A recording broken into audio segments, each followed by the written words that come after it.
സ്വാഗതം. ഇന്ന് ഞാൻ വളരെ പെട്ടെന്ന് തയ്യാറാക്കാൻ പറ്റുന്ന ഒരു ഡ്രിങ്കിൻ്റെ റെസിപ്പിയുമായിട്ടാണ് വന്നത്. ചൂടിനും വിശപ്പിനും നമ്മുടെ ശരീരം തണുക്കാനും ഒക്കെ ഉള്ള ഒരു ഡ്രിങ്കാണ് ഇത്. നോയമ്പ് തുറയ്ക്കും ഒക്കെ പറ്റിയതാണ്. ഇത് ഒരു ഗ്ലാസ് മതി നമ്മൾ നോയമ്പ് തുറയ്ക്ക് കുടിക്കാനായിട്ട്. ഇപ്പം നോയമ്പല്ലേ, അപ്പോൾ ഇന്ന് ഞാൻ അതിനു വേണ്ടി ഉണ്ടാക്കിയാണ്. ആ റെസിപ്പിയാണ് നിങ്ങളെയും കൂടെ പരിചയപ്പെടുത്തുന്നത്. എല്ലാവരും ഇതേപോലെയൊക്കെ ഒന്ന് ഉണ്ടാക്കി നോക്കണേ. വേണ്ടി നമ്മളൊരു സോസ് പാൻ വെച്ചിട്ടുണ്ട്. അതിൽ 1 ലിറ്റർ പാല് നമ്മൾ ഒഴിച്ചു കൊടുക്കുവാണ്. 1 ലിറ്റർ പാലിന് നമ്മൾ 1/2 കപ്പ് പഞ്ചസാര ഇട്ട് കൊടുക്കുവാണ്. മധുരത്തിനനുസരിച്ചിട്ട് കൊടുക്കണേ. ഇതൊന്ന് ചൂടാകട്ടെ. നമ്മൾ 1 ടേബിൾ സ്പൂൺ കസുകസ് വെള്ളത്തിലിട്ട് കഴുകി അരിപ്പയിൽ അരിച്ച് കുതിരാൻ വെച്ചിരുന്ന കുതിർന്നിട്ടുണ്ട്. ഇതിവിടെ ഇരിക്കട്ടെ. 10 ബദാമുണ്ട്. ഇത് നമുക്ക് പൊടിച്ചെടുത്തുകൊണ്ട് വരാവേ. ഉള്ളവരിട്ടാൽ മതിയേ. പാലും പഞ്ചസാരയും ഒന്ന് ചൂടായി വന്നിട്ടുണ്ട്. ഇപ്പം നമ്മൾ പൊടിച്ചെടുത്ത 10 ബദാം, ഒരു 2 ടേബിൾ സ്പൂൺ പൊടിയുണ്ട്. അത് നമുക്ക് ഇതിലേക്ക് ഇട്ട് കൊടുക്കാവേ. പാലിന് വേണ്ടി നമ്മൾ 2 ടേബിൾ സ്പൂൺ കസ്റ്റാർഡ് പൗഡർ എടുത്തിട്ടുണ്ട്. അത് കട്ട പിടിക്കാതിരിക്കാൻ വേണ്ടി നമുക്ക് കുറച്ച് വെള്ളം ഒഴിച്ച് ഇങ്ങനെ കലക്കി എടുക്കണേ, അല്ലെങ്കിൽ കട്ട പിടിക്കുവേ. ഇങ്ങനെ കലക്കി നല്ലപോലെ കട്ടയില്ലാതെ എടുക്കണം.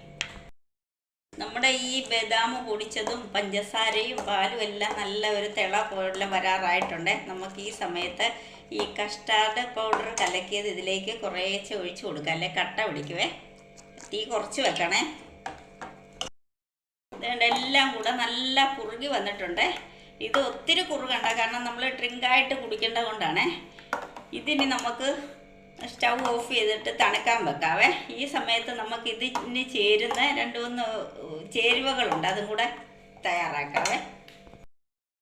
നമ്മൾ ക്യാരറ്റ് അതിനുവേണ്ടി ഒരു പകുതി കഷ്ണം എടുത്തിട്ടുള്ളത്. അത് നല്ല പൊടിയായിട്ട് ഗ്രേറ്റ് ചെയ്തതാണ്. അതിനകത്തിടാൻ വലിയ കഷ്ണമാണെങ്കിൽ കടിക്കുമ്പോൾ ഒരു ഏതാണ്ട് പോലാണ്.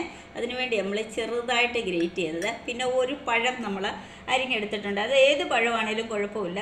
പിന്നെ റോബസ്റ്റ പഴമോ സാധാരണ പഴമോ ഏതാണേലും കുഴപ്പമില്ല. പക്ഷേ പഴം നല്ല അലിഞ്ഞു പോലെ ഈ പഴുവത്തിലുള്ള പഴമായിരിക്കണേ.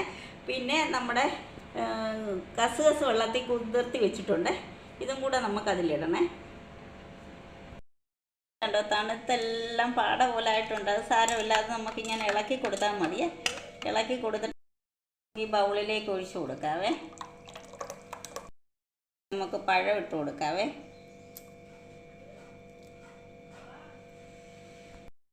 ഇനി നമുക്ക് ക്യാരറ്റ് ഗ്രേറ്റ് ചെയ്തത് ഇട്ട് കൊടുക്കാം. ഒത്തിരി ഒന്നും വേണ്ട, അത്രയും മതിയോ. ഇതിലേക്ക് കസുകസ് ഇട്ട് കൊടുക്കാവേ, അല്ലെങ്കിൽ സബ്ജാ സീഡ് കുറച്ചിട്ടാൽ മതി. ഞാൻ 1 സ്പൂൺ ഇട്ടത് കൂടിപ്പോയി, അതുകൊണ്ട് കുറച്ചേ ഇടുന്നുള്ള. ഇതിലേക്ക് നമുക്ക് ആവശ്യത്തിന് ഐസ് കട്ടയും കൂടി ഇട്ട് കൊടുക്കാവേ.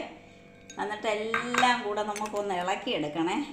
നോയമ്പ് തുറക്കുമ്പോൾ കുടിക്കാനും ഈ ചൂടിനും മനസ്സ് ശരീരവും എല്ലാം ഒരുപോലെ തണുക്കാനും വിശപ്പിനും എല്ലാം പറ്റിയ ഒരു ഡ്രിങ്കാണ്. എല്ലാവരും ഇതേപോലെ ഒന്ന് ഉണ്ടാക്കി നോക്കണേ. അങ്ങനെ നമ്മുടെ ബദാമും കസുകസും പാലും ഇതെല്ലാം ചേർത്ത് ഡ്രിങ്ക് ഇവിടെ റെഡി ആയിട്ടുണ്ട്. ഇന്നത്തെ ഈ വിഭവം ഇഷ്ടമായെങ്കിൽ നിങ്ങളെല്ലാവരും എനിക്ക് വേണ്ടി ഒന്ന് സബ്സ്ക്രൈബും ലൈക്കും ഷെയറും കമൻറ്റും ഒക്കെ ഒന്ന് ചെയ്യണേ.